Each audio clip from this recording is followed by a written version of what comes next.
Have we solved it? Can you hear me? Can you hear me? I made changes that should have. Oh, yeah, I got a yay. That is a great, great. What? Dead air? No, I got a yay. Yep. Oh, they can hear me. This should be a big part of what we do from now on, guys. So we'll start with the very beginning. You can hear me. Can you see me? Do I look like Cliff? Am I me? I tend to be 5'9" on a good hair day. I got brownish hair, blue eyes. It's me. It's not an alien. It's not uh, I'm not over New Jersey. I'm not a drone. Okay, good. Like that. Uh, and lighting. How's the lighting, guys? I might as well ask you. You think it looks good? We may just do a sound check, a video check. Friend gave me that advice at the beginning of each of these. We're just checking everything. All right, guys. We're going to keep stroking that mic. Yes, apparently I need to treat the mic a lot better, don't I? You're good. Maybe I need to get Hawk Tua here or Donald Trump. They are very good with mics. All right. We're going to do a quick Cliff's Note. We're going to jump into it. And today is going to be a question and answer session. We haven't done one of those in a while. I decided yesterday we went over 2 hours. That's long. It's tiring. So we're going to, not saying we're going to short. If you guys have great questions, we'll be here for a while. And yes, Kenny, I screwed up Tony's show. I took him down because I'm the only man in the Midwestern market. I'm the only white dude in the Midwestern market who gets to have a show. All right. Let's talk about somebody who is a white dude who's much more annoying than me. Let's talk about Elon Musk. You guys know him. Is anybody else out there more sick of seeing Elon Musk at this point than Donald Trump? Does anybody else out there hate Elon Musk even more than Donald Trump at this point? Seriously, I didn't think I could hate any other human more than Donald Trump. Didn't think I could get sick of any other human more than Donald Trump. I didn't think I could think any other human being was stupider, was more obnoxious, was just more of a sort of a boil on the arse of the United States of America. And then there's Elon Musk. You guys know he wasn't elected anything, right? If you do, you should tell him because he doesn't seem to know. I mean, I couldn't believe it. I came up with this when I was reading this today. So Mike Johnson, you may know Mike Johnson from, hi, I like to monitor my son's adult entertainment only for the purposes of making sure that he is doing the right thing, not for any other reason. He put out a budget last night. Now, he can do that with being in the majority, at least right now. They already lost another Republican, Sparts, one vote. And they'll blow that up quickly. But I digress. Mike Johnson is in the majority at this point. Weird little porn freak that he is, and he put out a budget. Elon Musk said this will not do. Does anybody know who the hell elected Elon Musk? Because I didn't. It wasn't on my ballot. Was it on your ballot? Is it on anybody's ballot? I mean, considering some of the ballots around this country, I wouldn't be shocked. But no, he didn't run for office. Couldn't run for president. Wasn't born here. We could have. Maybe they'd allow him because they give him a pass because like the Donald Trump rule or something, because he worked, his parents made their money off apartheid. So that's a positive in their world. But seriously, I want to ask that simple question, which is, why do we all have to be servants to this little man boy with man boobs? Why do we need to see him on our TV every day? The man boobs billionaire. I think I'm going to call him that. Why is a apartheid baby man boobs billionaire going to secretive meetings and making decisions about our lives when it comes to economics when nobody voted for him for a damn thing? No Senate has gotten together to say that he will be put into this post in the Treasury. And why are they treating a guy who's the EQ of a lawn chair and the IQ of maybe a still semi-warm pile of puke? Why is that guy being chosen to go and to make all of these decisions? Democrats, please pay attention. He's the easiest demon in the world. He's the richest man in the world who spent $300 million lying and telling people exact opposite things. Just came out on Twitter. I don't know. Was it 16 times more his posts were seen than congressional members? He turned Twitter into a big Trump machine, and he spent all tons of money. And that's so he could have this power that he didn't achieve. All right. So Mike Johnson gets asked by Fox News correspondent, should I say, entertainment person. One of the goofballs. Let's see, was it from the Fox and Friends morning show? Oh, I can't think of his name. The one that's the son of the other one with the glasses. Who really cares? Said, he asked Mike Johnson, "Has Elon Musk approved of this? Yeah, your budget." And again, Elon Musk wasn't elected.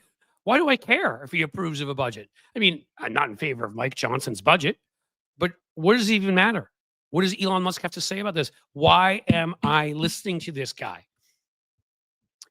It is just so annoying and frustrating and ridiculous. He's not, and then I see Democrats fawning over him. After everything I said about the money he spent, what he did with Twitter, Senator Blumenthal from Connecticut says, "Oh, he's a tech genius," and Ro Khanna, "Oh, we'll all work with him," and Doge, I mean, joke of an agency. Yeah, how about this tech genius that he is?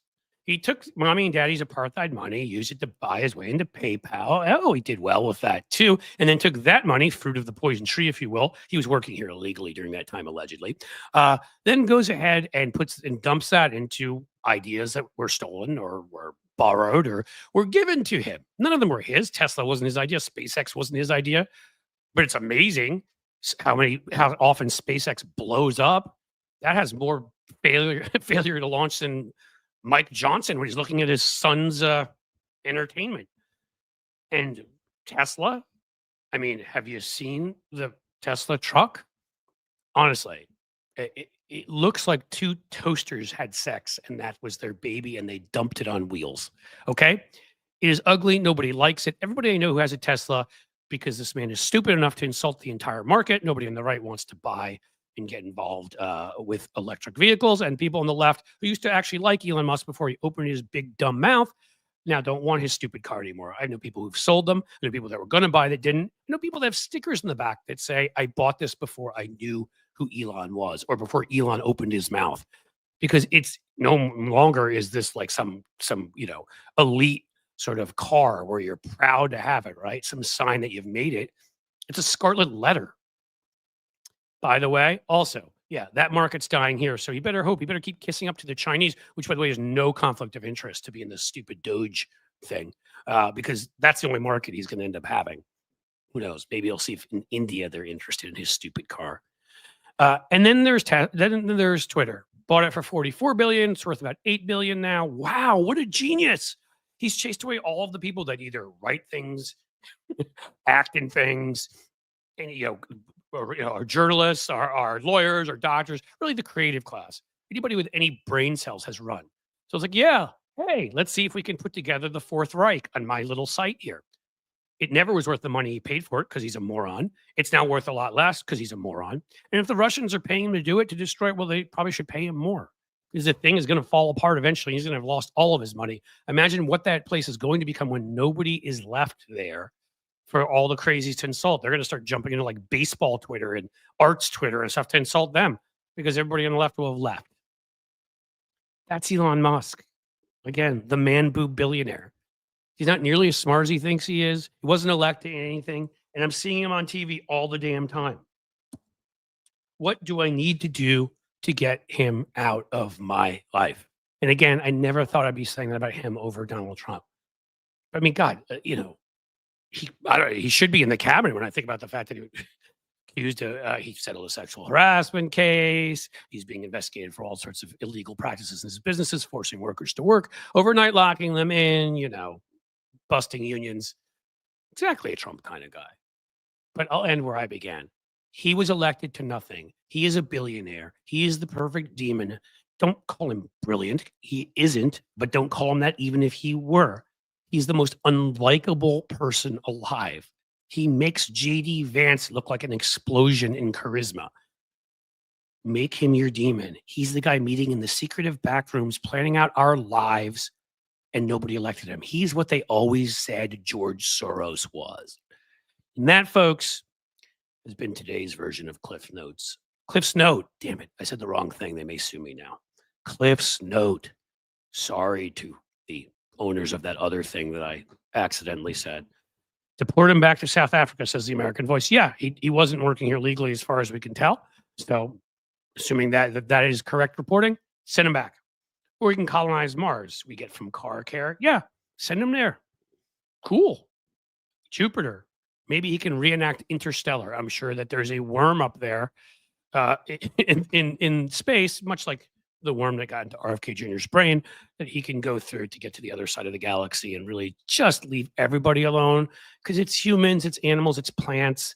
He has the ability to annoy anything in the same room, anything within like a 50 square meter radius of him. I'm sick of him. He's stupid. Wish Elon would hurry up, SpaceX sort it out properly so he could just go to Mars. Yeah. Problem is he knows that like one out of two rockets probably blows up. Again, failure to launch in many aspects of his life. An incel that had to go prove himself by like pretty much trying to hook up with anything that moved, which is why he has like 47 children, of whom like one speaks to him, maybe two. You're a multi-billionaire. You're the richest man in the world. Your kids stand to inherit billions and they still won't talk to you. Does that tell you how awful you are? Media sold him as a Tony Stark. Hilarious. What else do we got? All right, guys. That is the rant portion of the program. Usually we have a guest. Sometimes Tony comes on around now, but again, Tony's dealing with those internet issues. I didn't have a guest today purposely because yesterday was quite a bundle of longness, if you will. It was, and I had a great time. I hope you guys liked Josiah. He's terrific. But we were on for like 2 hours and 20 minutes, and that's some time, folks. That broke the record we had set here by at least 15 minutes. So the trolls in here can't even post a coherent sentence from Amy Jackson. Well, that is trolls. If you're in here, trolls, you should know a couple things. Every study shows that you're basically incel losers that live in your mommy's basement, that you can't have normal relationships with people, that you're either a sociopath or a narcissist, or a lot of you actually have trouble with sadism, why you like to see other people suffer because you're pathetic and you hate yourself. So when you add all that up, what does that say? That you have to anonymously show up somewhere because you need some engagement in life. Mommy won't engage you. Your left hand doesn't work properly. You'd think you could find it somewhere else. There are lots of places, lots of street corners out there, guys, with glory holes. Don't need to come on by here. But you know what? If you want to, you'll get kicked out. I'm sure Jim and the folks take care of it. In the meantime, we'll just keep making fun of you for the losers you are. You're trolls. Imagine the position you occupy in life. You're such a loser that you can't show up somewhere under your own name and criticize somebody. You have to hide like a little baby behind a fake name and go into places and attack people without letting them know who you are. You're so strong. You're really so strong. Do you measure your biceps? Do you? Ah, hilarious. What do we got, guys? As I said, question and answer. So besides the goofy little pathetic trolls that are in here that we can laugh at all together, what's going to happen? Miss T vibes. So there you go. Let's start with a good question there. What's going to happen when a rich bastard takes our Social Security? The masses might get pissed. Well, we have this guy, Brian Thompson, the late Brian Thompson of United Healthcare. And I'm not going to get into the rights and wrongs of that. I can actually see both sides of that equation because Brian Thompson made a lot of decisions that made a lot of people lose their loved ones. I still don't think we want to be a society that we're, again, my feelings on guns, we're openly shooting people in the middle of the street. That's a bad way to handle it. But whether I think it's good or not, that's the way it's going to end up. It's answered the question here by Miss T Vibes. If you guys, I mean, I'd like to give the right a history lesson, but I don't know that they can fully read and grasp detailed concepts and things like critical thinking. But you see, there was this president. His name was McKinley. It was in this time known as the Gilded Age, and he was killed. He was shot and assassinated by an anarchist mad about our unregulated capitalist system with a vast disparity in wealth. Bombs were being blown up on Wall Street. All sorts of radicals and anarchists around the country, particularly in some of our larger cities, were attacking wealth and wealthy people. And that's because we have the largest disparity in wealth in the history of the country. And it's larger now. So you should look at what happened to the United Healthcare CEO as the ghost of Christmas future. That's from an old story, by the way, trolls. If you don't know that one, you should look it up about a really greedy, obnoxious, sort of dickish guy. I think it would appeal to you. In any case, uh, you're going to see a lot of that here if Elon Musk and the other billionaires that own our system, that have rigged our system, that have created monopolies that have every part of our economy since the Reagan years, that took the most successful economic project in the history of the world, the 30s to the 80s. It created the most vibrant middle class in the history of the world, that really created, and not racially and not in terms of gender and many other ways, because of course of all the discrimination. But key to point out that we had the largest middle class and that we had created something that had never been done on that level before. And then the Reaganites came in, University of Chicago Business School, and had one word: efficiency. They thought monopolies would be more efficient. Yes, it's much more efficient to have no competition. That means you're definitely going to work much harder when you have nobody that your customers can go to other than you. You're definitely not going to overpay yourself. You're definitely not going to fire workers and treat them terribly. You're definitely not going to destroy the environment. You're not going to treat your consumers like crap. It's going to be really efficient to just have a couple companies run everything like we do now. Well, that's what the billionaires, that's what Elon Musk has created. That's what Jeff Bezos has created. All the ones now giving Trump these $1 million tributes, like we're at like anybody ever see? I'm going old school now. Flash Gordon, beginning of the movie, Ming the Merciful, where they all have to come up and give their tributes. We should like refilm that scene, but maybe make Elon dress up as the Hawkman and a couple of other billionaires, Bezos, Cook. I mean, how pathetic! How pathetic! And of course, the little dork from Meta himself, Zuckerberg. I mean, can I give you $1 million, sir? Is that okay? Will you be nice to me now? No. He's betrayed everybody else. He's still going to treat you like crap. And the minute you say something he doesn't like, that's too woke or too personal or insults him, he's going to come after you and destroy you. You have examples. You should see. Oh, there's a guy named Brian Kemp, Georgia governor. Wouldn't get him the votes he needed. Remember those 12,000 votes? Turned on him. Ducey, governor, Arizona, Republican. Turned on him. Mo Brooks, who helped with the insurrection, wouldn't do what he needed him to do. Turned on him. I mean, that's the history here.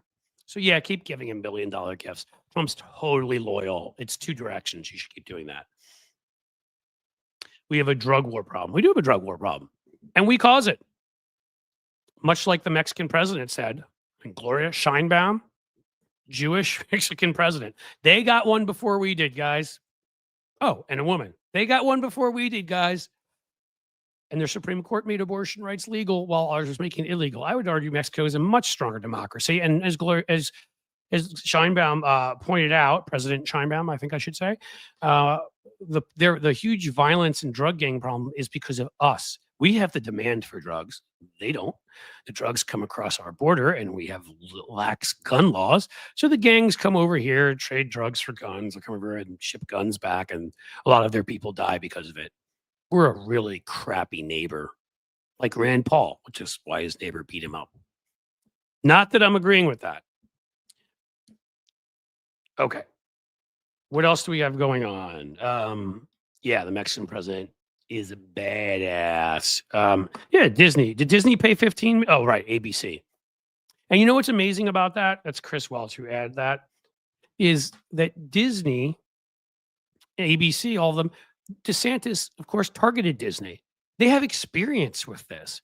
They know Republicans aren't the Republicans of 10, 15 years ago who maybe respected, businesses too much, but at least cared about what, businesses thought, just like they cared about what anybody thought.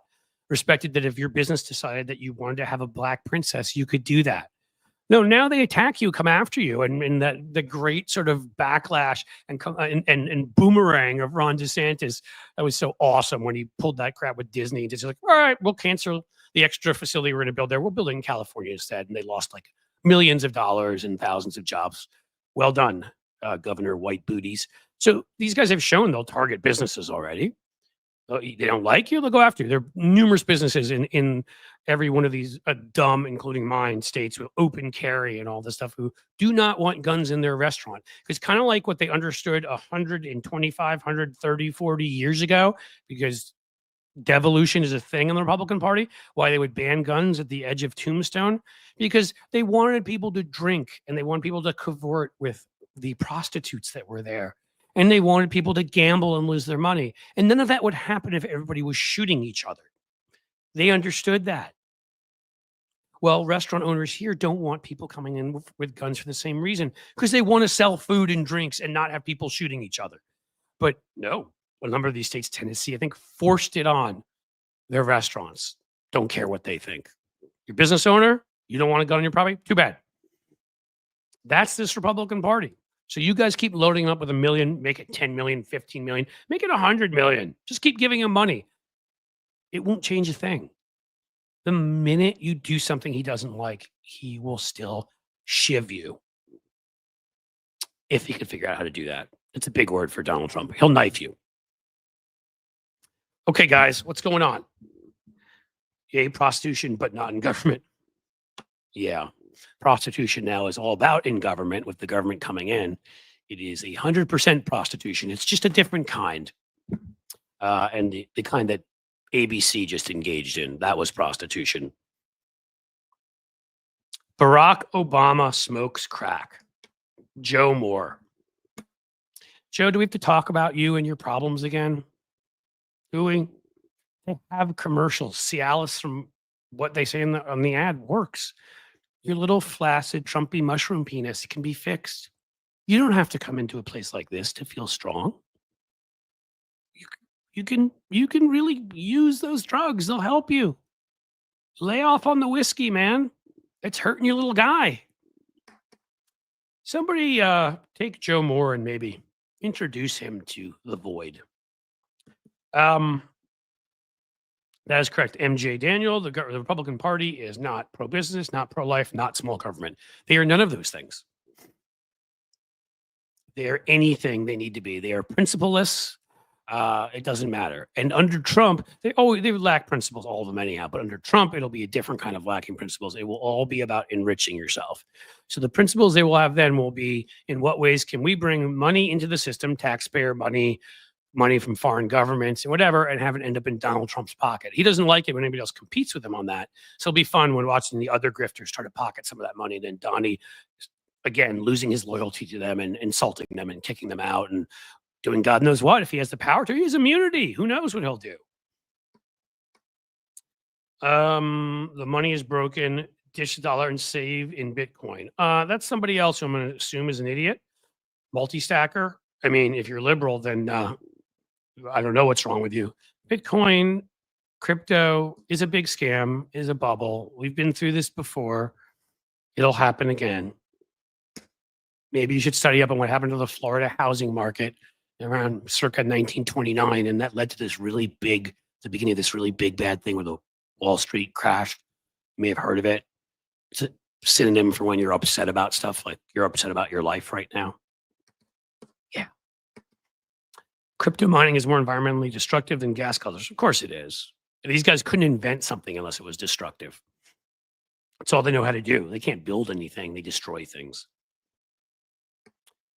One big grift, the emoluments clause is toothless. Yes, it is, because we don't enforce it, right?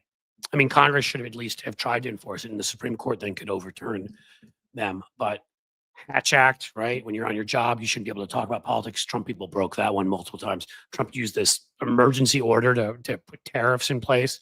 They abuse this stuff all the time, and we never hold them accountable. And the thing about not holding people that have no conscience and no empathy and are evil and stupid, the thing about not holding them accountable is accountability is all they understand. They're like children. All right? Pets, not pets because we love pets, but animals. If there's a positive, if you give the monkey a banana when it does something, it'll think that was a good thing to do. If you don't, maybe it'll think it's bad. That's the level they're on.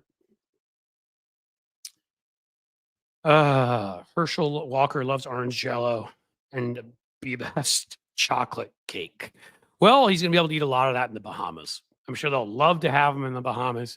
Totally qualified, a guy that can't complete a sentence and put a gun to his ex-wife's head, threatened her, and actually physically abused her, if I remember correctly, a number of times.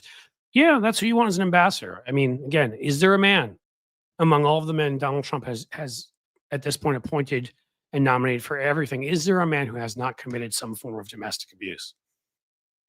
The only one I can think of, maybe Kash Patel, that I haven't heard anything, which is hilarious because he's committed every other form of abuse. His existence, and when he wears that leather outfit of his, like he's heading to the local cowboy bar, is an assault on my eyes. Um, bu- I'm seeing more from Joe Moore. So if you're here, Jim and other folks, can you kick the idiot out? Because he's dumb, and there are places for dumb people. X, more of X, Twitter. Oh wait, that's X. Maybe he can take his gold bar and climb aboard a SpaceX rocket. That would probably go really well for him. You know, you guys can just keep coming in here. I love insulting you. What's cool is you can't even talk back. Cash is a log cabin Republican. Is that what you're saying, Cynthia? Is that true? Well, I would expect him to have abused another man if that were the case. Member for 2 months, Gino.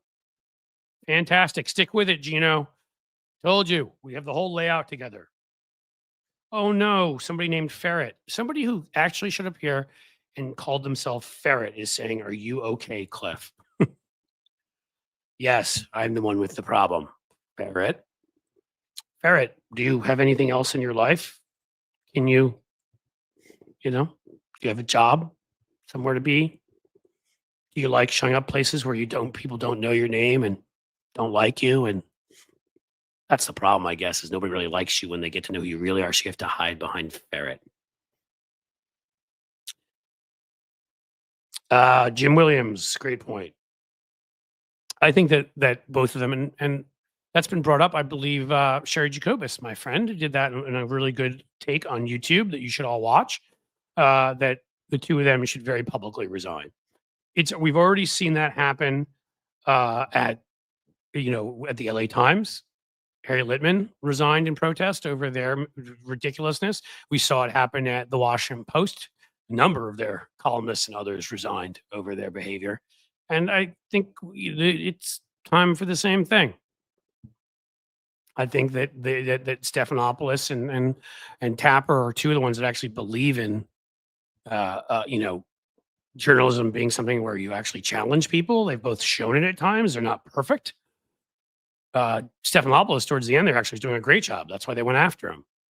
And his company caved and acted in the most pathetic way possible. I think it's even really most important that he resign if he wants to have integrity after all of this. Hey, there we go. I'm absolutely brilliant. You know how to make a guy happy, Kristen. Thank you. I would have just gone with, smart and a good day, but I will take brilliant. Mr. Moore, you belong on your anus with Elon. Yes. Yes. And I love this one too. Notice how none of the Trump nominees are the black dudes. No, they're not, right? No, I don't know that there are any of the Latino dudes that sold out too. Women not getting great places to go either. Gay folks. Hey, Richard Grinnell, who's sold yourself out 1 billion times to the Republican Party, you're going to be a special envoy. No, they're not going to send you to almost any country because you wouldn't be allowed in Africa or the Middle East, all these places, because they're virulently anti-gay, and the Republican Party enables that. But you're okay with that because you hate yourself as much as the trolls do in here. You have a long self-loathing and can't get past it. So enjoy your little special envoy role. Yeah, Tim Scott, by the way, right? He got a really big role. What is he doing? Surprised I haven't asked him to chauffeur the car, being that it's the Trump administration. Though they're not in office yet, it's early. We may get there. Yes, unelected South African billionaire who cares about we the people. Of course not. And South African during the apartheid era where they made their money. It's clearly, the dude's own dad talked about how he used to get beaten up in school, Elon, and said that he deserved it for being an a-hole. That's what his dad thinks of him. God, do you think about everybody else who's met him? How many wives has he had? How many of his friends have come out and ripped the crap out of him who once were friendly with him? Because he's nothing. I think he's probably a sociopath, but sociopaths often are engaging. Like, again, EQ of a lawn chair. Like, he gets up on stage and he can't even do basic communication. People like that are so pathetic. Um, yep, Elon's dad and the daughter. That's right. That one daughter who spoke out against him. But there's a number of other ones. Um, that's from what Tusis? A number of others who do not have anything to do with him. There's one who's actually spoken out against him. The others just don't have a relationship with him. And again, this is choosing to not have a relationship with somebody who's worth, what is he worth at this point? 300 billion? You're giving up a lot of scratch. So that's a level of hatred. It's impressive, actually, is what that is. What else do we have? Guys, I will encourage you again, as I'm putting together the schedule, the Patreon, and I'd hoped we'd be on track by the beginning of this week. I always forget, you got to do edits to stuff. We're gonna have new levels. I told you, we'd left the prices originally at discount levels for the people who joined the beginning. We're gonna raise them a bit. You should be prepared for that because again, it has to be a requisite level. So can make enough scratch to do the work there. I want to provide everybody because I don't want to just be on YouTube. YouTube could yank this away from me at any time. I want Patreon and some other spots to become places where I put a lot of content. And you're going to get a lot extra there. You will YouTube memberships too. It'll be the same thing, but we're going to change the price structure and we're going to give you more stuff. So yeah, it'll cost a little more, but you also get more stuff and there'll be higher levels where you can get really cool stuff. But I do need to make that place, some of that stuff a priority. So anybody who would like to join the Patreon, please do. Please join our YouTube members. And being that we have no guests here today, I can keep asking you over and over again. I can be like some of these trolls and just complain and whine and just be like, I need a shout out. I need somebody to look at that. We get Sandra, a new member. Sandra Halford, thank you. You're awesome. I was going to say super chats and super stickers. We're always lower on the days when we have guests. We're talking to guests more, and hopefully that is worth it. Thank you, Jim, putting those up. But for the gentleman sitting here, I do as part of my plan I'm putting together. If I'm going to keep live streaming in 3 days, and also getting you the plan is 8 at least. If not more of these, some of them come from my rants at the beginning here, but 5 to 15-minute videos and lots of shorts and all that. So I will ask you again to please support me through a super chat or super sticker. Like they can be even really small. Anything is good. It helps. I just want to make sure I can keep doing this stuff. Why hate on anonymity? Putin's puppy. Well, you see, if you're anonymous, and I guess I'm going to guess from your name and from what I'm reading from you, Putin's puppy, anonymity is, your anonymity is to protect yourself. I mean, there's real reasons for anonymity, whistleblowers, for example, because powerful people will hurt them. Sources and journalists' stories, because powerful people will hurt them. If the reason that you have a pseudonym is simply so you can go insult other people, you're weak. That's the difference, my friend, Putin's puppy. There are different reasons for anonymity. I wasn't hating on anonymity overall. Lefty Gramps, you think it will come of the Liz Cheney thing? I think he'll threaten a lot, and no, I don't. If it does, I mean, then we're going to have a massive constitutional crisis in this country. I could even see him appointing a special prosecutor to investigate stuff, but they won't find anything unless she's done something else wrong, and nothing's going to happen.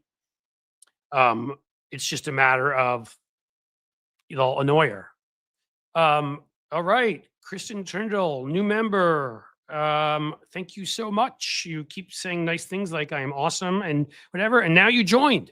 Thank you for being a member. I promise you, the good times are coming at the YouTube membership. Sheldon Hughes, $2 super sticker. See, folks, $2 even makes a big difference. Like, it doesn't have to be something huge. It doesn't have to be what our friend Mr. McAndrews gave, which was insane, and I appreciate it. Well, I see you're saying, all right, so Putin's puppy, so you understand my point. Anonymity should be to protect people from powerful forces, and very much I believe in it. If anonymity is to protect you because you're a wuss and you want to go insult people, but you're too scared to have them know it's really you, and that's your only purpose is to be a troll, then you're pathetic. Put your name and your face behind if you're going to go insult somebody. If that's what all you're going to do is be a troll. All right, Sheldon Hughes again stepping up, gifted a Cliff's Edge membership. Look at that. Another new membership. You are awesome. Thank you. Thank you. Thank you. Thank you. Elon is the new first lady. It is true, Cynthia, because Elon will be spending a lot more time with Donald Trump than his wife living in the different bedroom, who you can guess as soon as he goes to DC, will go to New York to be near her son Barron, who is at NYU. And my guess is, considering he's like 8'2" and his name's Barron Trump, not the most usual name, it's kind of hard to miss. And I have a feeling that he's gotten up and said some nice things about his dad and whatever, which at that age is tough. So I'm not fully blaming him. I'm not holding him responsible like I do the other kids. But he's going to take some crap at NYU, I promise you. So she may want to be there. I have a feeling she'd much rather be there than be near her stinky husband. And of course, she doesn't want to do the Christmas. The Christmas. I hate the Christmas. They give me this crap about the Christmas. Yeah, that's another thing, guys. I meant to get those darn Christmas ornaments done, but there's been so much getting the Patreon and the YouTube memberships up to, and working on this live stream to make it better, or getting the TikTok and Instagram channel so that they're worth going to. The TikTok has a little bit of stuff. Instagram has nothing. We're going to get those suckers going. Merch. I've asked you to grab merch here before, but there isn't a huge selection right now. And as I told I didn't get to the Christmas ornaments, but got to a lot of other stuff. So hopefully we'll be able to unveil that in the new year. Quantum Cricket, thank you for the super chat. I so appreciate it. Supposedly Barron abused animals and his nanny. My God, what you're saying is it just can't find a good member of that family. It's trying to be nice, give the kid the benefit of the doubt, and I did not know this. If that is indeed true, well, then he's scum, and I hope they make fun of him and are mean to him at NYU, because FAFO, folks, as I've been saying, FAFO. Okay, did I miss other comments? What do we got? Kid 6'9" and doesn't play basketball. Yeah, I mean, come on, dude. I think my favorite part of it, of that, is just that being 6'9" means he's like 7-8 inches taller than his dad, and that must upset his dad. Cliff, you missed Ferret's message. Oh, was Ferret not trolling me? I will apologize for all that, Ferret, if you were not trolling me. And then I will take back and say the ferrets are the nicest of the animals. Seriously. I don't mind, again, as I said, if somebody's got a name like that for a good reason to protect themselves from bad people, I am completely understanding. I can't find the message, but I will apologize if you are indeed not a troll and that was just me. You can just take what I said to you and apply that to the other trolls out there. It was meant for them. It was meant for the people who hide behind a name specifically so that they can go and just insult other people. And not even someone like me. You could say I've got a platform here and more power. So you could even argue it may be justifiable to insult me, but they come in here and they insult you guys who are just in here to comment and be a community. That's kind of what I'm talking about. You want to insult me hiding behind a name? Okay. I'll make fun of you, but okay. But other people who are similar to you, you can't even let them know who you are? That's sad. Dogs are the best animals, Cynthia. I am a huge fan of yours. As you must know by now, I must disagree. I'm sorry. Cats are the best animals. Dogs are second. I love dogs. I adore dogs. But we've got a whole bushel of cats at my house, and I adore them, and they're snuggly and lovely. And we've got one that's diabetic, sadly, and she's just the sweetest, most thankful thing when you go in. Thankfully, she does not feel the shot, which is good. Stella is her name. She's a star, as her name means in Italian. And she's adorable. They're all adorable. But dogs and cats are pretty close. I give cats a slight advantage, but dogs are amazing too. Both groups. And, at some point, as I told you guys, because I'm expanding here, we're going to talk politics often, but we're going to talk about some other things that interest me. We've done it already, and movie reviewers on. We've talked comedians on. We'll have somebody on who I don't know. I don't know what a cat expert is, but man, we're gonna have somebody on to talk cats, somebody on to talk dogs because I love them. The dogs and cats should rule the world. Humans should serve under them. That is my personal feeling. I've felt that way for a long time. Um, I wish I could use my name. I don't care if they come at me. Just protecting my fam. That's from Miss T vibes again. Yeah, so that's kind of my point. I understand that. Again, there are reasons for it. Being a troll and showing up places just to attack people who have no more power than you, not justifiable. I like cats enough, but I'm allergic by MJ Jano. I understand that stinks. I'm actually a little bit allergic too, and I'm probably taking a year or two off my life. Who knows? They're adorable. Oh, look at that. Lefty Gramps. My cat is 22, 20 years old. So we have had cats. My first cat ever, Sasha, lived till she was a couple months shy of 22. Pretty amazing stuff. So I hope your 20-year-old cat is in great shape. You should tell us his or her name or give us something so we can say lovely things. And then I had a cat more recently, Peanut. I loved her so much too. We weren't sure exactly because she was found on the mean streets of Cincinnati, as we said.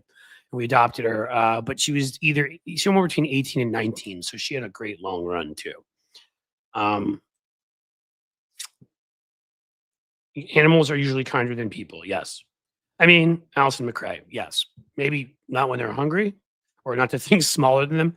My cats are kind of sociopaths to anything that comes in the house smaller than them, which is why most things smaller than them do not enter the house. So I will agree with you. They're absolutely adorable and wonderful to us as humans. But they are, I don't know if they're as nice to, smaller beings. Hey, Holly Fafo is here. Cool. Let's see. What else do we got left? Who asked that question? Your Yankee took a beating from my Los Angeles Dodgers. They did, but first of all, you have to call them Yankees and get it right if you're going to make fun of me. Second of all, I'm going to have to point out to you the Yankees have 27 world championships and the Dodgers have like 11. You don't even have half of what we have.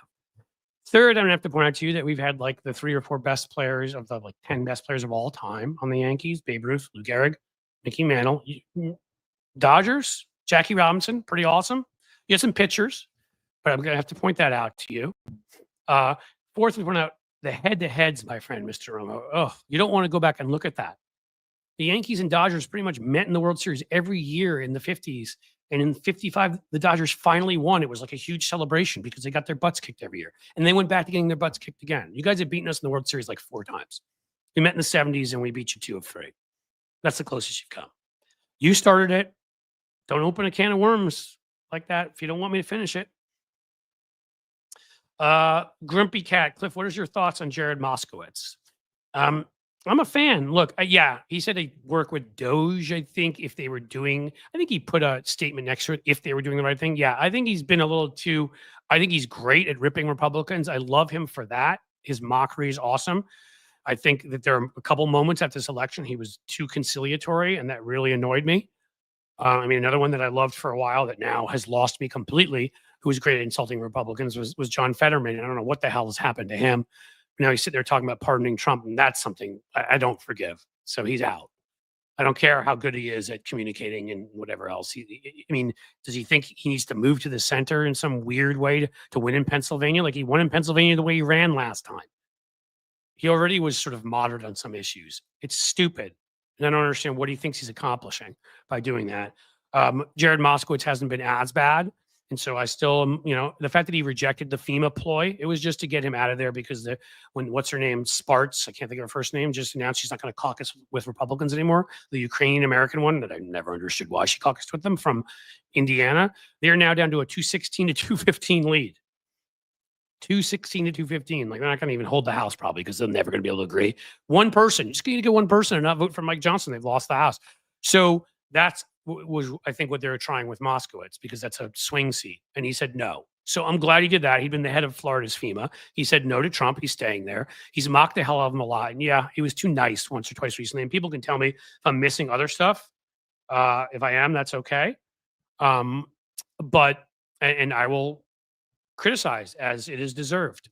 But I do think I look at someone's overall record, and overall Moskowitz to me is still on the right side of things.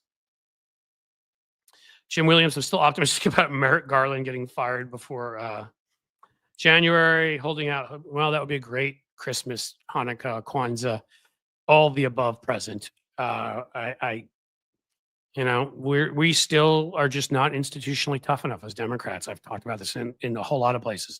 That should have been a fait accompli. In fact, it should have happened a year ago because he was refusing to do his job and refusing to open his mouth, refusing to explain to people what was going on. Republicans, every PR opportunity, well, the protocol of the department is you don't speak out. So Comey speaks out about a Hillary investigation that may have cost us the election a week before. So Barr speaks out about the Mueller report and lies about it. So the first impression everybody gets is a big lie that nothing was found in there when a lot was found in there. But we have this unprecedented attack on our capital, and the man, whatever you think of his legal prowess, will not even open his mouth. Didn't hold weekly press conferences to tell us what kind of progress they're making. No, not individual cases. You can't talk about that while they're in progress, right? But you can do PR. Republican AGs have done it all the time.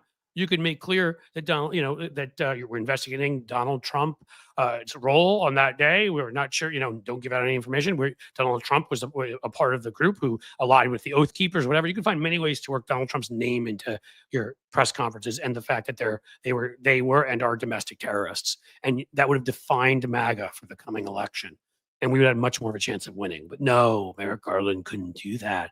Why, that wouldn't be proper, and we wouldn't want to be improper.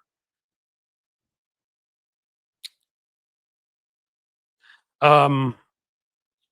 Garland is a disgrace, Maya Bird. Garland is a disgrace. We should be more like South Korea. Yeah, that's exactly right, Stephen. I've talked about a couple countries we should be more like. I mean, South Korea, they tried it, and the president's been impeached when he tried the approach of suspending people's rights. Right. Romania, the Russians, they found to be have attacked cybersecurity, cyber attacked their election, kind of like us. Guy with no money was going to make it to the next round, and their judiciary decided they would have an election over again because they didn't want a foreign country determining their president. What a novel idea. Brazil, they immediately barred Bolsonaro after his coup from running for 6 months. I'm sorry, for six. It took them 6 months to hold a hearing, and then they barred him from running until 2030. And more recently, he was indicted. So Brazil, South Korea, and Romania have stronger and better functioning democracies than we do right now. I think it's inarguable. I don't think you can make a point that's any different than that. We got a guy who's a convicted criminal, had strong evidence against him in numerous other trials to be convicted, was a seditionist who 7 Republicans agreed with every Democrat to vote to convict of impeachment, was impeached, and was 10 votes away from being convicted. Had it been a majority, he would have been. 7 Republicans in the caucus of what was it, 49, 48, joined us. And he's president again. That's not a functioning democracy, folks. Come on, everybody, hit the like button. Yes, like the heck out of this. Like this a lot. That's something else you can do. You can subscribe to Cliff's Edge here. We're over 100,000 now. We're starting to approach 101. I'm kind of excited about that. Subscribing is awesome. You can hit the like button here. That makes the algorithm happy. Comment. It likes comments. You can be extra, extra special nice, and you can become a new member of the YouTube channel or of the Patreon and get all sorts of other extra goodies. Who wouldn't want to do that? You can just, say, hey, I get that you're putting a lot of time in this, and say, Cliff, we're going to give you a super chat, or I'm going to give you a super sticker. Doesn't even have to be a big one. Again, all that stuff really helps me. So I'm going to bring it up periodically. I'm not trying to be a pain, but, I could, I have another business. It is, a email fundraising business for Democrats. It does well. I could probably retire on it. I do this because I care and I believe and I want to do this. And so that's why at some point, like if I put all the work, it has to at least not take money away from my other work. If you see what I'm saying, I have to at least this has to turn into what we would call a revenue positive operation. Plaque worthy, 100,000. Thank you for that, Miss T Vibes. Yes, hopefully they will send me a plaque. Wouldn't that be nice?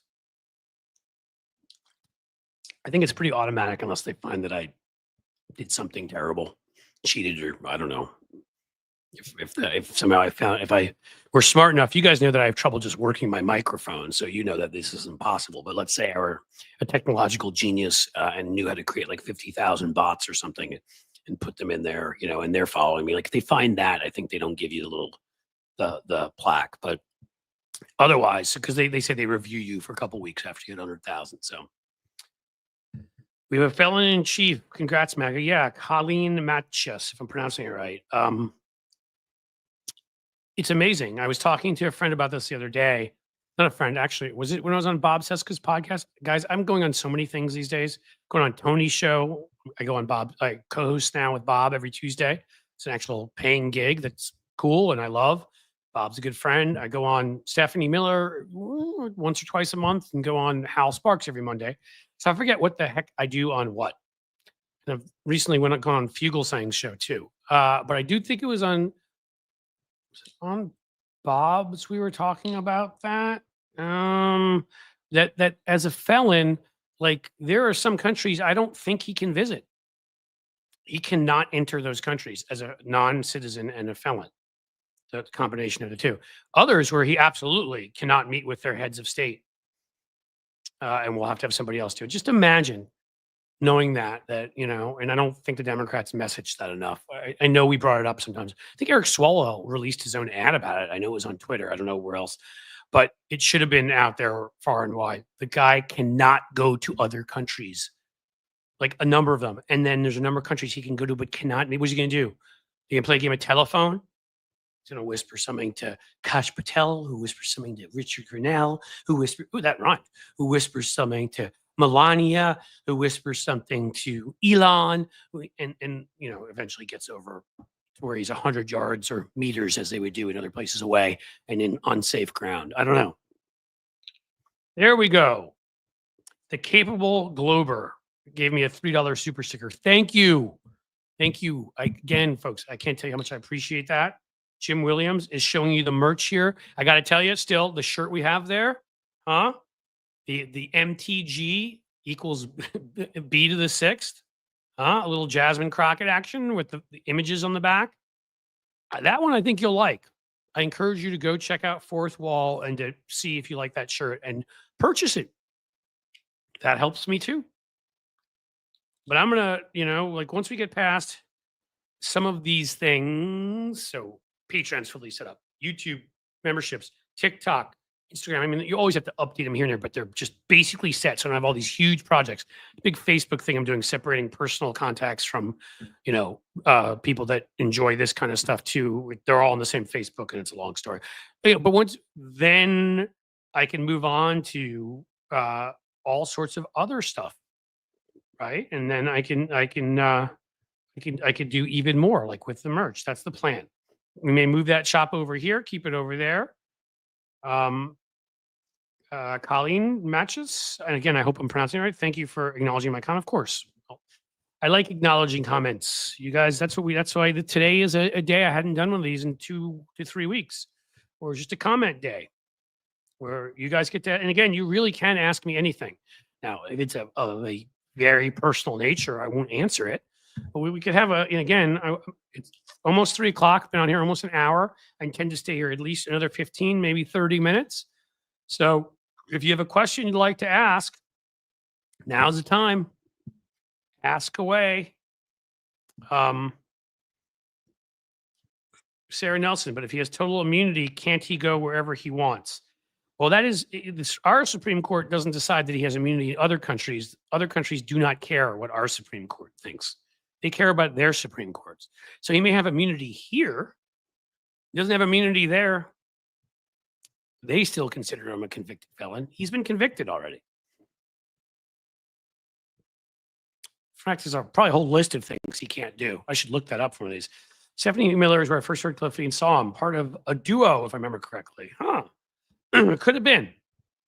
Starlene. And again, Cliffy, the good friends call me that.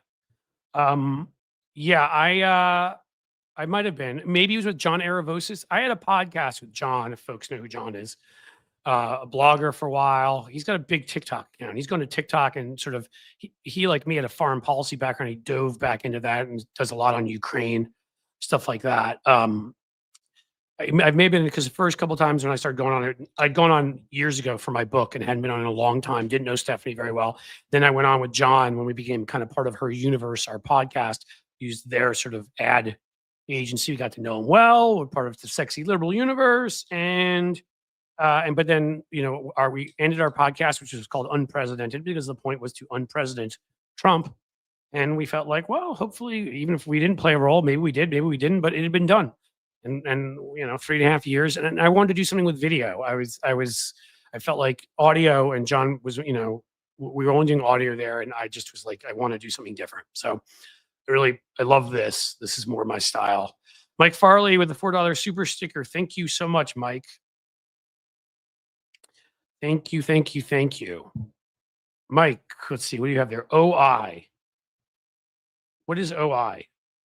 It's not OHIO, is it? People do that thing too. OI. What am I missing? I bet I'm being stupid and something really obvious. Why doesn't anybody mention Hal Sparks? I do all the time. Hal Sparks is awesome. He was in here. He came into our chat like last week or something. I think, some people, yeah, look, you've got Stephen Manning here. He's got Bob Seska, John Fugelsang, Cliff, and Hal Sparks through Stephanie Miller. See, when some of us talk about Hal, I love Hal. In fact, I'm going to be talking to him later today. I think he's one of the most accessible. There are people that just like, you go on their shows or they come on yours and they never make themselves accessible or whatever, because Hal's got like 2 different bands, and he's got, he does a radio show on Saturdays where he grew up in Chicago, and he's got like how many live streams a week? I mean, I don't know how that dude does everything he does. And then the sexy liberal shows and stand up on the side, whatever. Man works hard, but still, he's like, give me a call and we'll talk.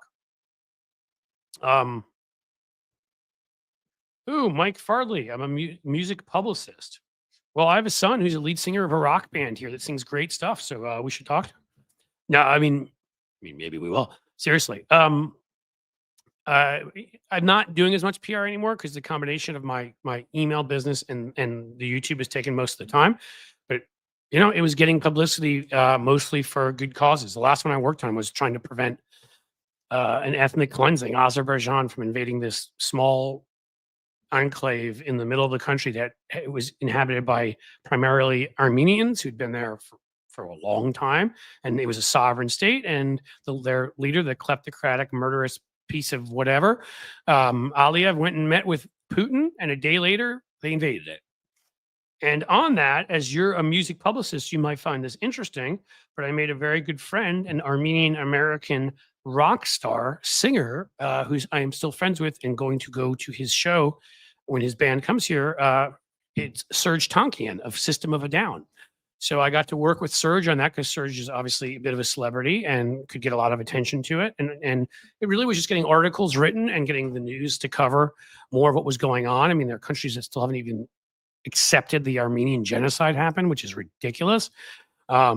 Turkey, who committed that, was backing some of what Azerbaijan was doing, particularly with Erdogan in control, another dictator.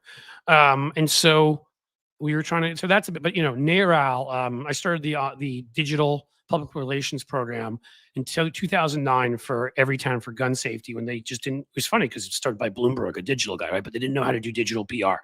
They didn't get that there were blogs everywhere in these places like the Huffington Post and stuff that started. So they were still pitching like, traditional newspapers, which you do still some of. I was trying to explain to them, with the new atmosphere, Facebook, Twitter was very small at that point. It wasn't something, but with Facebook, which had grown to a decent size, and with email and whatever, how you could get a story online and get it shared in like a gazillion places. And a lot of the newspapers didn't have great websites yet at that point. So I was like, well, you can pitch the Indianapolis Star or the Miami Herald or whatever. How about you get on the cover of the Huffington Post? And then if it's about those localities, a good chance they pick it up. Things of that nature. But yeah, that, for some people, it was social media, making sure to get the message out through Twitter influencers and Instagram influencers, stuff like that. Someone was booking them on TV shows on cable and YouTube shows. It just depends. Authors, some authors, usually, again, mostly politically related. There were some corporate clients.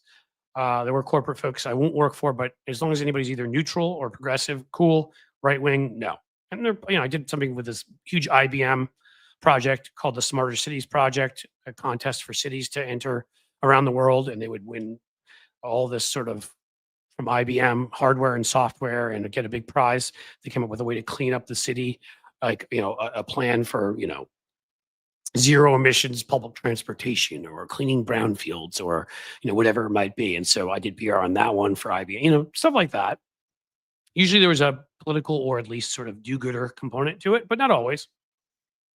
And I'm still a PR guy. And if the right stuff comes along, if you need any help with your music publicist business, Mike, let me know. Considering how much I love rock and roll, I also, through something else I did, I've mentioned here before, and he's definitely, both these guys should definitely be coming on the show at some point.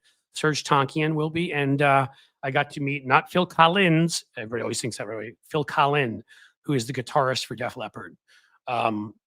Rock and roll, I loved it when I was Pyromania when I was a kid, and so he's a good friend too, and he'll come on here and we'll do some rock and roll discussion. Yeah, I actually helped a few of these folks at times when they needed some advice on various PR items. Oh, I've missed some things. I apologize. I just saw it. Some incredibly nice people. Well, I got the $4 super sticker from you, Mike, but Alpha Mare, wow. Thank you. Again, that really, really makes a difference. Here's a few bucks to help with your ambitious goals until you get a join button. I miss working in Cincy at the AG. Oh, all Art Deco designs in the Carew Tower. Look at that. Yeah, a good Cincinnatian. The restaurant was phenomenal. Carew Tower, we've gone to the top. It's almost like our Chrysler building here, right? I grew up in New York, so I knew that, and the Empire State Building and Carew Tower, great views. Cincinnati at the AG offices. You'll have to let me know more about that sometime. I'm really interested. Alpha Mare. I like people's stories, which is why I want to do more of, when I have people on here talk about everything. So if you're not living in Cincinnati anymore, you have to tell us where. I mean, you have to get too specific if you don't want to, but love to know where you are. And maybe you're still in Cincinnati and just don't work there. I don't know. But thank you so much. That is a very, very generous gift and will be very helpful.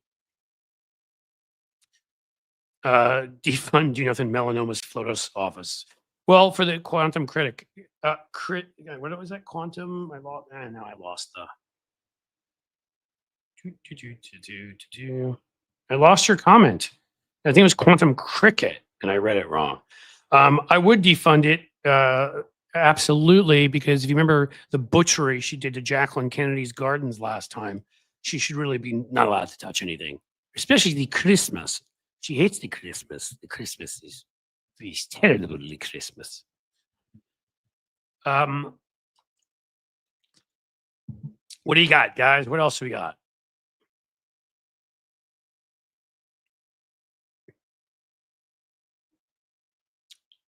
BY would be on MTV rotation. Amy Jackson. Yes. Memories. Back when MTV music television played music. And then when I was, late 80s, when I was sort of a young teenager, youngish, and I mean, that got me into all that stuff. I mean, I got into rock music through other ways, but I used to love it. They have the countdowns every night of like the top songs. A lot of them were, rock and roll stuff. Aerosmith was big then, having a sort of rebirth. Got into all their older stuff. Loved them. Heartbroken recently when they canceled their Going Away tour. We made it to their 50th though at Fenway. That was fun. But Bon Jovi on their old time. Poison.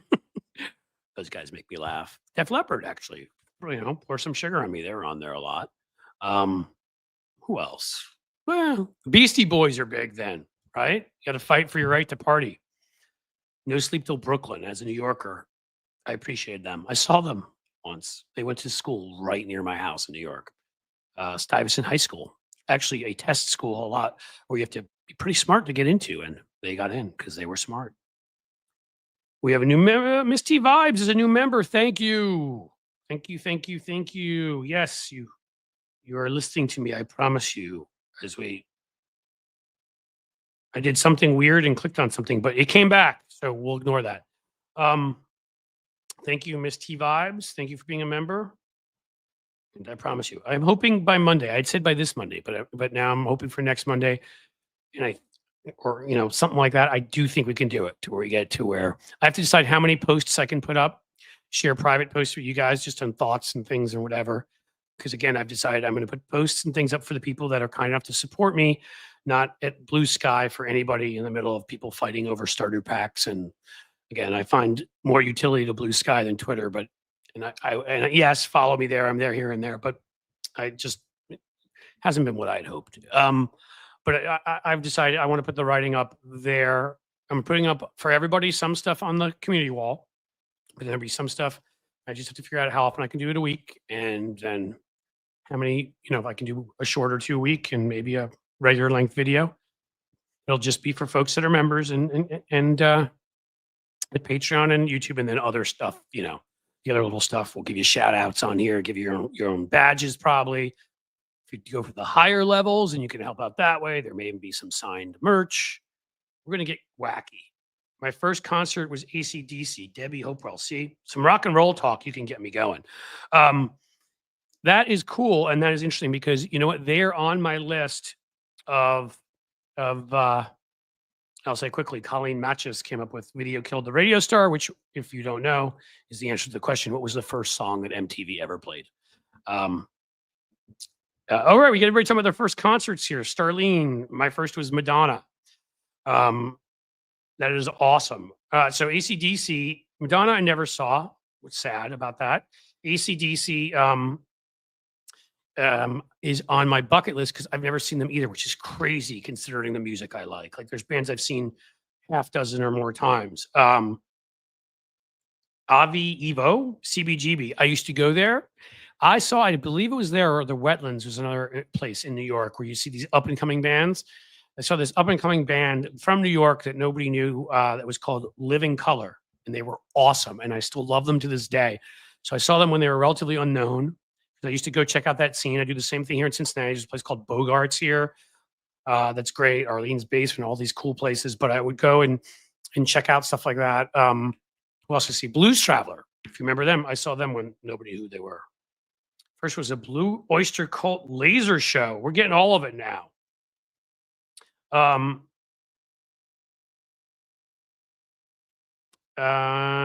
This right here is the name of my kids' band. Where is it? Black Cherry. We got it up there. I'll have to make it more, you can see it so people can see it better. George Thorogood. I see someone in there with that. Suzanne Jarrett, my first one. I just saw George Thorogood a year ago. I was opening for like Sammy Hagar and The Circle, some of the Van Halen guys. That was awesome. Zunny, my first one was Heart. Fantastic. I've seen Heart here in Cincinnati 2 or 3 times. They come in a group of like this place called Riverbend. It's outside festival, and it'll be like them and like, White Snake and, Cheap Trick, or like a bunch of bands like that will play together. It's really cool. My first one is I don't remember. It's either my parents taking me, if you count this, Peter, Paul, and Mary, which is hilarious. Little folk music. Good stuff. The other one, the first one you could call rock and roll, certainly of a sort, was Duran Duran. I saw them in the 6th grade at Madison Square Garden, folks. That was fun. Jake, okay, read the rest, Cliff. I will. Jake Giles. Ooh, and the Rolling Stones, Candlestick. That's nice. That's a little bit cooler than Duran Duran as your first one. You got to see Led Zeppelin. Judy. How could you? I'm too young for that, which saddens me. I saw Plant and Page each individually when they toured in the 90s. Plant in the late 80s. And then I saw them when they did that group tour, the two of them with Jason Bonham. I've seen Jason Bonham in various places like 5 times. He plays with Sammy Hagar in The Circle. He plays with his own band. He does the Zeppelin tribute kind of band thing. But yeah, so I saw Plant Page multiple times. Still one of the coolest moments ever. And again, some of the people will joke with this who are real Led Zeppelin fans, because if you're a Led Zeppelin fan, yes, I know Stairway is not almost any of our favorite songs. Okay. Stairway to Heaven, I think, is a pretty song, but it's not in Led Zeppelin's top 20, if I'm being honest. Maybe top 20. Definitely not in their top 10. But Jimmy Page played, and he was a singer at his band at the time for the one album I believe he put out solo. I want to say early 90s. I was at Nassau Coliseum, Long Island, and the lead singer went off the stage, and he ended the show with a instrumental version on his double neck guitar of Stairway to Heaven, and the entire audience sang it. And that's one of the coolest things I've ever experienced at a show. I mean, everyone was singing it. I saw Amy Jackson. I saw Joan Jett with Robert Plant. Very cool. I saw Joan Jett a couple times. She was at the last year, was it? Def Leppard, Motley Crue, Joan Jett. Who am I missing? Is Alice Cooper there? Maybe. Really cool show here. Zeppelin in Chicago in 75. Mark Lamont. Damn. Jeff Beck standing it. Susie Jones. That's awesome. I saw the Monsters of Guitar at Madison Square Garden, which was Jeff Beck and Stevie Ray Vaughan, and now they're both gone. It is so hard to accept. Stevie Ray Vaughan passed away 6 months after that in a helicopter crash. Some folks may remember. Like, I'm so glad I saw him before that happened. I wish that had not happened, would be the bigger deal. But yeah, I saw them. It's just crazy to me that neither of them are with us anymore. We get Rod Stewart in the house. Avi Evo. We got Zeps, my favorite band from Sheldon Hughes. I'm going to go back through. I may have missed stuff. Gerald Riley, Shay, Billy Joel brought up Paul McCartney to finish with Let It Be. That must have been a moment. Neil Young by Tim Farrell, another awesome one. Mr. WW. Carole King in 72. Wow. Judy of Gaulle, Kashmir, best song ever. Yes, Kashmir is absolutely either my favorite or top 3 or 4. Got a couple. I put Over the Hills and Far Away up there. I put Hey, Hey, What Can I Do up there. I put, what am I missing? Maybe Traveling Riverside Blues. I still think Kashmir is a slight edge, but and then for a more obscure one, I love Gallows Pole. I put that up there also. But yeah, I can totally accept that. Favorite shows were Save Walden Woods. Hold on. Foxborough and George Michael with Elton John cameo. Miss T Vibes. That must have been cool. Alpine Valley from Mark Lamont. Oh, you're talking about the concert. Yeah, that must have been excellent. So Led Zeppelin 77 in Cleveland. Gosh, you guys. See, everybody complains about being old. I wish we're a couple years older because Zepp broke up when I was like 8. Tom Jones Tahoe. That's great. Love Pink. I'd love to see Pink. I have not. That's another one that's a bucket list one. Crumpy Cat loves Whole Lot of Love. Saw Queen live. Mark Lamont would have loved to have seen that. The Outlaws, Hurry Sundown. Pretty cool. Trying to go back through this. If I miss people, I apologize. Bill Metrolis. First concert was Alice Cooper with Salvador Dali. Wow. I sat next to Elvis Costello on a plane in the 90s. Does that count? Cynthia, we will take that. I have never sat on a plane next to Elvis Costello. I did, if you're a sports fan, sit about a row away from Patrick Ewing, and he's really, really tall. Just like you'd think. I looked up at one point when he was walking by me, and I'm like, do you keep going to the ceiling? First concert, Ted Nugent in 74 Long Beach Arena. Too bad Ted Nugent became such a schmuck. I'm not a huge Ted Nugent fan anyhow. In terms of music, I wouldn't say it's terrible. I wouldn't say I love it. It sort of falls like some other certain other like glam rock, whatever you want to call it. It falls where I like some songs, I don't like some other. But of course, now due to principle, it's not even just being a Republican. When you say the things he said, the horrific things he said about Obama and Hillary Clinton, I would never go near a show that guy played. But again, nothing wrong with that being your first show. You couldn't predict what an a-hole he'd become. I saw Anthrax with Ozzy and Motley Crue. We've got a metal fan here. I like it. I've seen Motley Crue once or twice. Ozzy's on that list again. I wanted to go out west to catch Ozzy, and I didn't. Allman Brothers, $6.50 from Lefty Grants. So when I lived in New York, the Allman Brothers, what was awesome about them is they used to come to the Beacon, which is 1,000, or I don't know, 1,200, 1,500, 2,000 people, instead of playing at Madison Square Garden because they wanted a smaller atmosphere. And I swear to God, they play 15 nights in a row. Like, I'm not kidding. So I saw them, I feel like at least twice during when they did that. Chicago and Florida, from Avia Evo, if I'm pronouncing that right. Tell me if I'm not. Another Allman Brothers, Wet Willie and Macon, Georgia. I'm going further up because I missed some earlier. I remember seeing Sha Na Na. So that's hilarious because I know Bowser. Do you know Bowser? He may come on this show, Sarah Nelson. We've talked about him. He's like an activist for Social Security. Like, besides being a performer, still he fights for like Social Security and other stuff. So you may get your wish. You should be here when Bowser comes on the show to talk politics and music. The combo. First concert was Supertramp by Salty Sly. That is awesome. You saw Peter, Paul, and Mary twice, Mr. WW. It's funny. My mom. So which one was it? Peter or Paul taught at the college my mom went to. Taught music, and so somehow she didn't know him personally, but through the alumni association, they played in New York off Broadway, and then had a party up at like Peter or Paul's house afterwards that we went to. I was really young, so I don't remember it. Lollapalooza 96, some Pariah, Pokemon, West Bragg, Ramones, Metallica, Wu-Tang. Sad, I never saw the Ramones. Metallica I've seen at least twice, maybe 3 times. Led Zeppelin 74. Duran Duran did MSG. Surrender Monkey. Yes, they did. They played in the Garden. They were big in the mid 80s. I mean, if you're asking because you didn't think they would be big enough, I mean, like Hungry Like the Wolf and Rio and some of those songs, they were huge around that time. Fleetwood Mac, 1980 Hollywood Bowl from Lefty Gramps. Pretty freaking cool. Sheldon Hughes, Joe Cocker in 75. By the way, I'm loving this, that we're doing this, that everybody's getting so into the music part of it. Because so Joan Jett and Ozzy twice, not together. Amy Jackson, Stephanie Duran Duran, U2. So U2 was a bucket list one for a while. I saw them for the first time. They did the 30-year Joshua Tree tour, and I caught him in Indianapolis so living here in Cincinnati. It's only an hour and a half from us here, if you don't know the geography.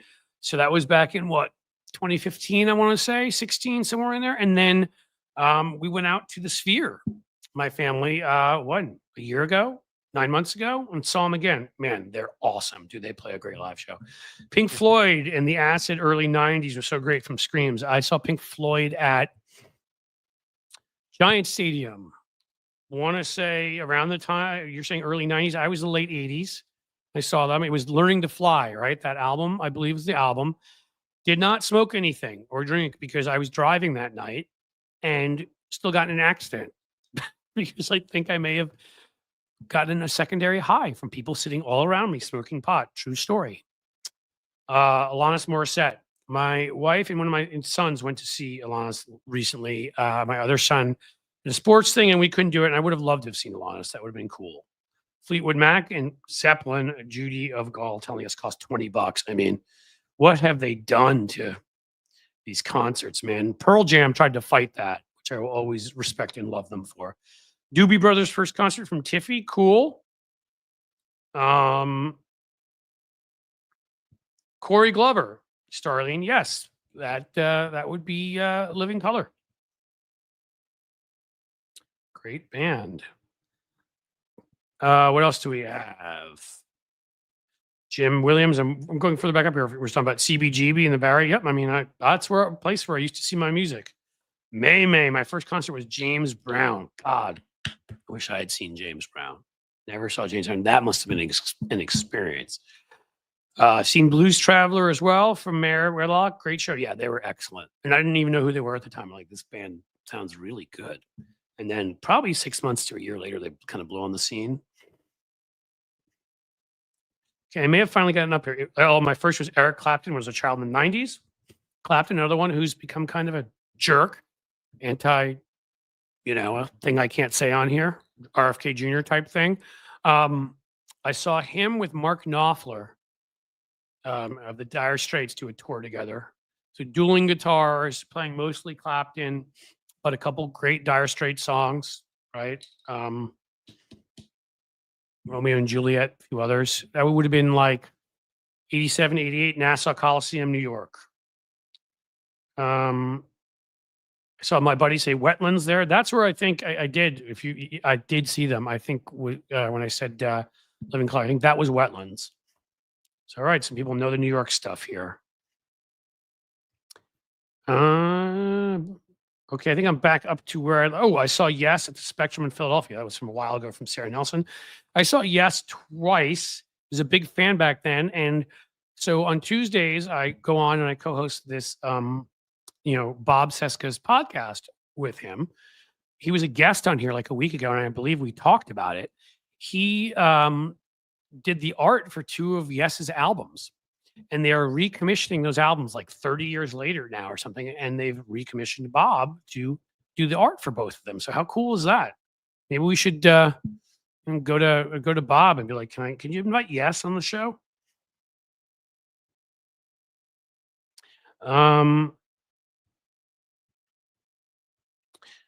So I see some people saying Led Zeppelin is the greatest band of all time. In here, I'll put that up there. Thank you, Jim. I got all the way back up. Now I need to go all the way back down. I would, yeah, they're definitely in that conversation. They're probably my favorite. I'm trying to be objective. I've heard folks who would argue for the Beatles. I think that you can make a legit argument there. And again, this is me you're listening to, like, so everybody is allowed to have opinions. Grateful Dead, for that argument, for the Who. You can make different arguments. They are, such an influence. For me, the holy trifecta right now, well, no, it's not. Foursome, the Four Horsemen of the Apocalypse. I think I would say Zeppelin, Aerosmith, Guns N' Roses, who, when they were in their prime, I know they're older now, but I saw them in their prime. There was an anger to Axl Rose's voice like nothing else. It, to me, made me love every one of those hard rock songs. What he could do too, where he'd go low, go up, way up high, but the anger, just this sort of attitude in his voice, and Slash's guitar playing. God, so they're up there for me. And then Pearl Jam. Love Eddie Vedder's lyrics. Love how politically active he is. But also their songs are incredible. The musicianship in that band is amazing. Just saw them again in Chicago, where the Cubbies usually play. We were there, yeah, at Wrigley. So that was a good show. Somebody said Rat. I saw that. I saw this little band open for Rat, so they'd never make it. Their name was Bon Jovi. Yeah, I saw Bon Jovi at least twice live. I loved them back in the day.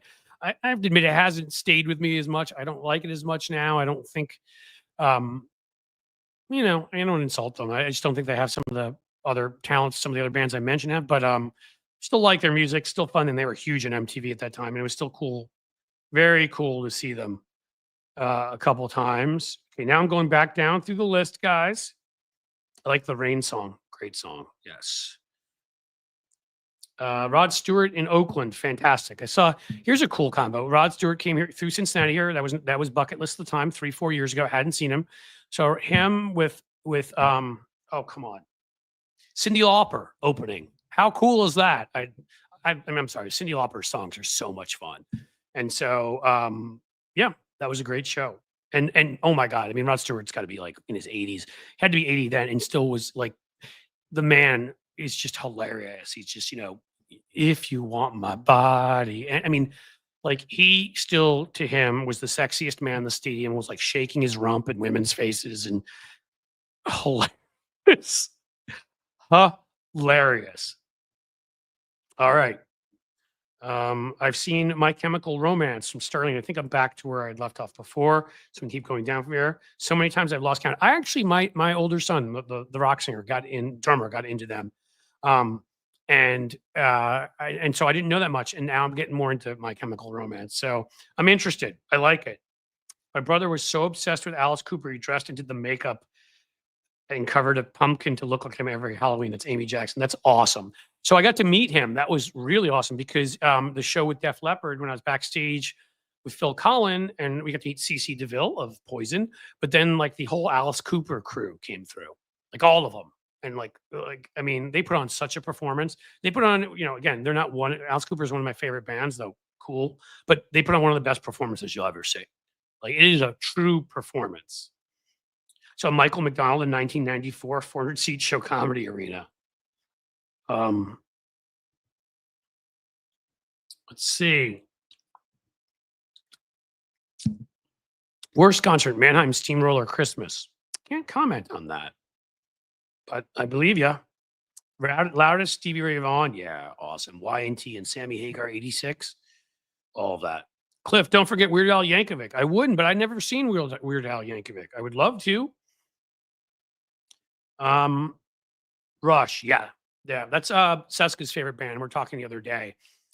There's a radio host, what's her name? Debbie Halper, who's up in Cleveland. It was the first one to play them in the United States, and kind of they built a name starting on her show, and Bob has her on now, which is cool because he's Rush is his thing. Billy Joel and Elton John together. Yeah, I would have loved to have seen that. I did not. I still have not seen Elton John. He's on the list. There we go, Uncle Fatty. Monsters of Rock, late 80s. I was at that show. Giant Stadium, baby. Kingdom Come, Dawkins, the Scorpions, Metallica, Van Halen. There were M80s going off in the stadium. If you want to know how different the times were for if there are younger folks in here, they're like security was nothing like today. So people were smuggling in fireworks and they're like M80s blowing up down in the general admission area. And yeah. Original touring of Jesus Christ Superstar, Mr. WW. Impressive. Saw that again recently. Big Four at MSG. Amy Jackson. Cliff, try Ivo. Ivo. I can try Ivo. Trying to tell me how to say your name. Charlie Daniels. Yeah, he's kind of a jerk. Seen 9 Inch Nails. This is from Zunny, Tori Amos, Melissa Etheridge, Soundgarden, Fish, The Dead, Sarah McLachlan. That is quite a list. All impressive. And I'm not sure I've seen any of them. Dead and Company. No, I saw The Dead. What am I saying, man? When I was in college. Yep, I saw The Dead. Soundgarden, I'm very sad that I did not come to appreciate soon enough, and he was gone. And I always liked their music, didn't start loving it until probably the last 6, 7 years, and appreciating that he he arguably has the best voice in rock and roll ever, certainly is a top voice. And it makes me sad. A lot of it makes me sad. So, all right, people talking up Bowser here. Well, now I've got to get him on here. Take some screenshots. Be like, dude, people love you. Sha-na-na. They don't forget you. So the Up in Smoke tour. Oh my God. Eminem, Dre, Snoop. That's pretty cool. Monkeys. Ted Nugent opening for Kiss from Starling. Yeah, Kiss, another one, was bucket list. Hadn't seen them, always liked them, didn't love them, come to like them even more. But they came through here. It was their final tour. So it was a good time to catch them. They're going to have they're trying to create the Avatar stuff for the future where they can perform from home. We saw them. I want to say it's a year and a half ago. Me and my older kid, Dougie, we went and saw them. Judas Priest with Cinderella. So I've never seen Judas Priest, which is bad. I'd like to. Cinderella, that was one of the first I ever saw. I was certainly abroad. I was in Sweden and they were playing. That was when they came out with that first album. I'm forgetting the name right now. And then I saw, lead singer of Cinderella, name not coming to me, in a sort of group tour with LA Guns and Faster Pussycat. And that was just a couple of years ago. Monsters of Rock 87 starting, that's right, 87, 88. Metallica and Van Halen switched off headlining. And then they were the two headliners, so they would switch off. And then Kingdom Come and Dawkins and the Scorpions were openers. Beach Boys. I saw the Beach Boys here. They played here in Great American Ballpark. Zeppelin twice, Rush 3 times. Mark Lamont's got the Pink Floyd twice. Who, I've seen the Who twice. Queen, never saw. Peter Frampton, never saw. Seeger, nope. Jeff Beck, yes. Aerosmith, I've seen 4 or 5 times. Deep Purple, no. Genesis, no. Rush, no. Zeppelin, yeah. So I saw the individual members of Zeppelin. Saw Guns N' Roses at Riverfront. Nice, Tabby. Yeah, I just saw Guns N' Roses again recently. Again, Axel's lost his voice a bit, but I still love him. I saw him in Columbus. Now, there's some stuff from early love. Janis Joplin, Jimi Hendrix, and The Doors. Zeppelin 2. Oh my God. Summer of 69. I had the inconvenient fact that I hadn't been born yet to go back and see Janis and see Hendrix and the Doors. BB King in Omaha. That's by Floyd Price. Pretty awesome. All right. Planet Alice announced this summer. Yeah. We were thinking of going to that. It's not as much my kind of music, what they're doing, but big, big supporter. 38 Special and Skinnerd. Not seen either of them. Brandon Woods. Again, I've got a problem with Skinnerd now because they're racists. But again, doesn't mean they didn't have some good music. Black Sabbath, Too Young yet again. By Car Care. Rolling Stones. You're asking Company Cat. Yes, I saw the Rolling Stones at Giant Stadium Steel Wheels tour. What year is that? 88? Something like that? Can't believe I haven't seen them since. We had a plan to go this summer up to Cleveland, and it ended up falling through because stuff came up. But I'm like, it's like they're in their 80s. We've got to see them again before. I mean, we've already lost one of them. So I want to see the Stones again. So I've seen them once. Axl destroyed his own voice. Yes, he did. Didn't sing the right way and didn't treat it well. But I still wish it didn't happen because it was an incredible voice. Hootenanny 96 had Little Richard and Chuck Berry. Wow. 45 rockabilly bands. Now that's stuff right there. Look at this, guys. Like nobody even remembers politics anymore. I think we're going to have a lot of fun at this through this chat because people here have a myriad of interests, and that's the way I tend to be. Suicidal Tendencies. Car Care. Never saw them. I wasn't big into like punk, like some of it, but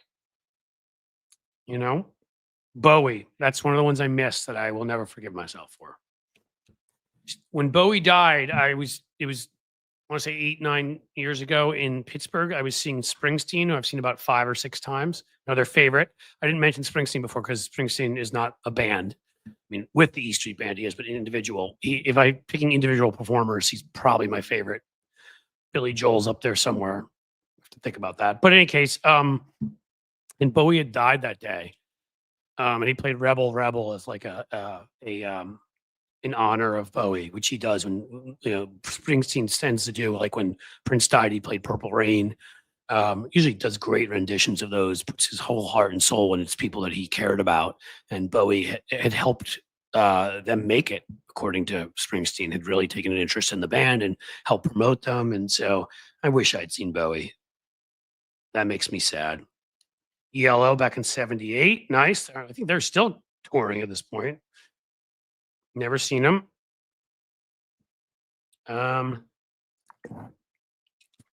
Iron Maiden. I'd actually love to see Iron Maiden. It's from Car Care again. Never saw them. Zunny saw U2 overseas kind of accidentally. Accidentally still counts. MJ Daniel has seen Metallica 3 times. Quality.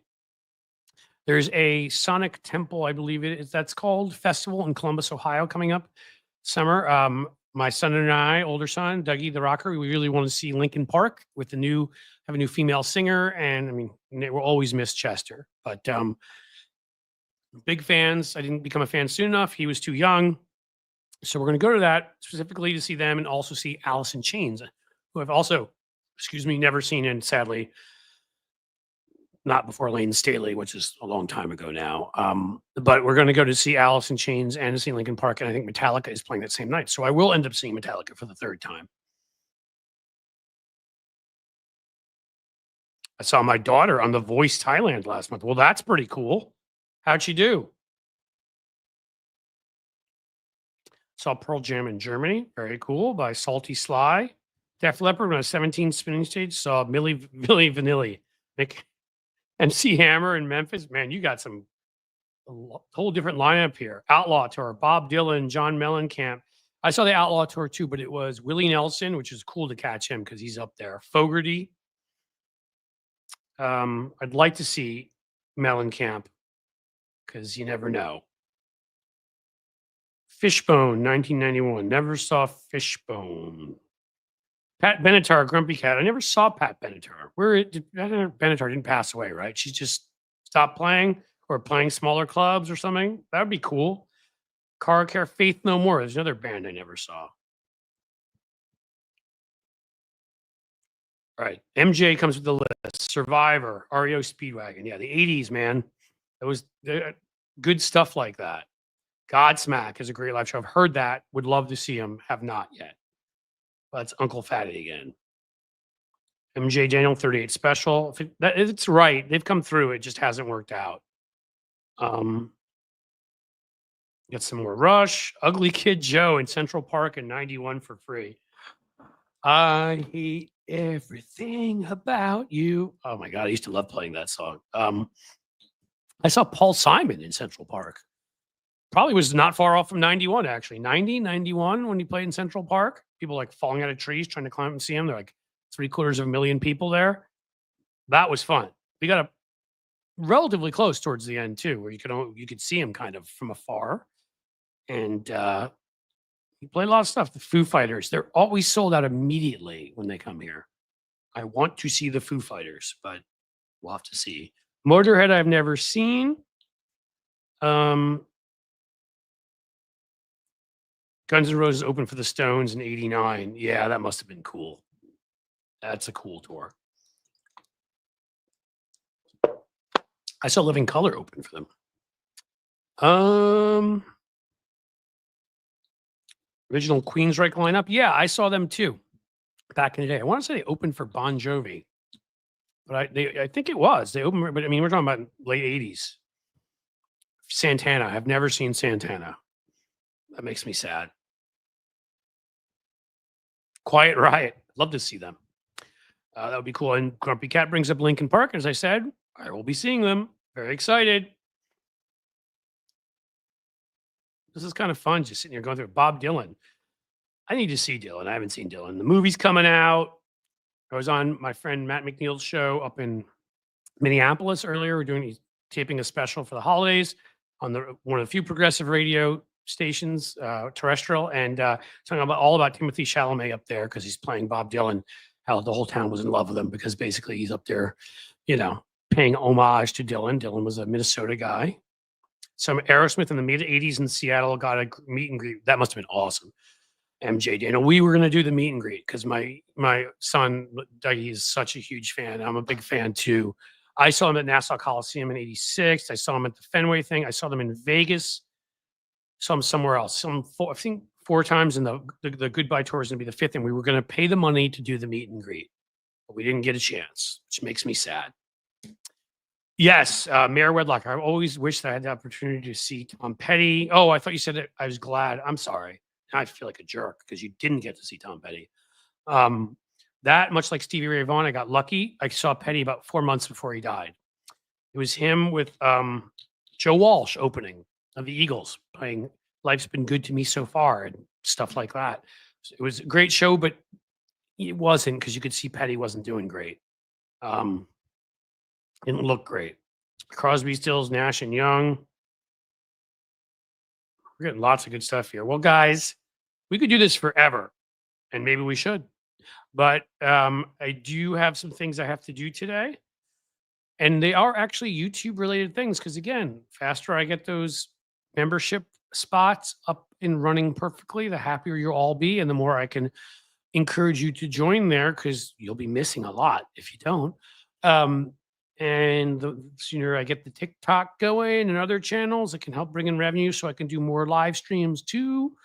The sooner, get the merch up, even moving forward. So I think I have to cut it off here. That was fun.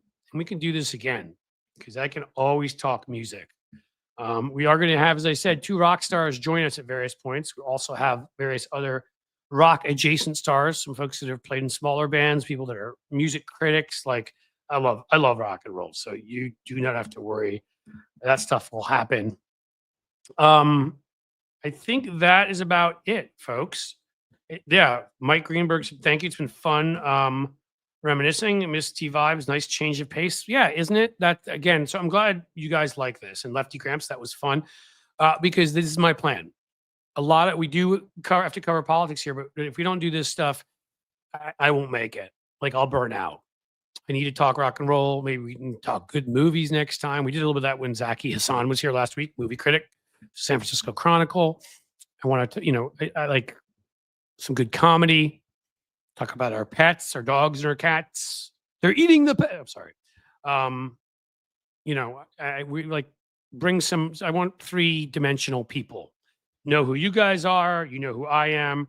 We're all three-dimensional, as in, like, you have interests outside of politics, which may not even be an interest. You may just be doing it because you feel you need to, and I understand that. For me, as an interest, then something I got into as a livelihood and something I care deeply about. But you know what? Um, I also have a lot of other interests, and I think we needed to have times we discuss all of that and really have a nice community here. All right, I got Avi with comedy. I got Sheldon saying movies would be good. So there you go. We got our crowd. So thank you guys. I'm too tired to do the Jerry Maguire thing. I'm not going to. If anybody, yes, Cynthia just said like and subscribe. Please, that at the very least, like and subscribe. Those are free. And we need to keep growing. Keep telling YouTube that we're here to stay. Otherwise, anyone who wants to become a member, please do either YouTube or Patreon. Would so appreciate that. If there are any super chats or stickers on the way out, would love you for that. You guys have been awesome. And we need more of this. This has been a ton of fun. So thank you. And, as the sun sets slowly in the west, I bid you a fond farewell, my friends.